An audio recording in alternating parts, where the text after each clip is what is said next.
Шлеперите трет ден остануваат паркирани на граничните премини. Камионџиите ги блокираат границите во регионот за товарен сообраќај, незадоволни од правилата за престој во Шенген зоната, според кои, како и сите граѓани од земјите од Западниот Балкан може да останат во Шенген најмногу до 90 во 180 дена.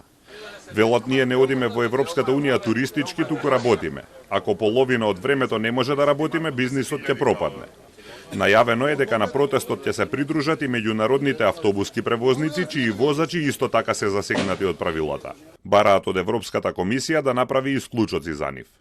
Повод за протестот е воведувањето на електронскиот систем за влез и излез во Европската Унија, со кој контролите ќе бидат многу поригорозни.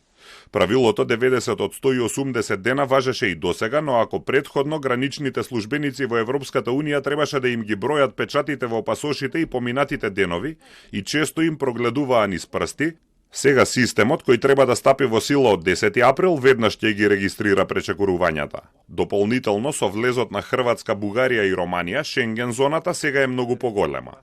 Се жалат дека ако ги фати полиција во некоја од европските земји за пречекорување од само 1 или 2 дена, ги третира како криминалци. Веднаш ги притвораат, ги носат во притвор 2-3 дена, ги третираат како криминалци и после ги депортираат за матичната земја од каде што се. И дури им стават забрана за влез после, зависи, од 3 до година дена. Тој повеќе наредните година дена можеби не смее да влези воопшто во ниедна Шенген држава. Значи не само во државата во која што е фатен. Блокади на границите истовремено има и во Србија, Босна и Херцеговина и во Црнагора.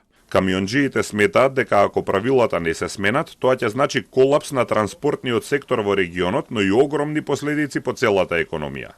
Решението го гледаат во изземање на превозниците од правилата за престој, одложување на електронскиот систем за влез и излез во Европската Унија, зголемување на бројот на дозволени денови или воведување на 5-годишни визи за да може непречено да возат низ Унијата.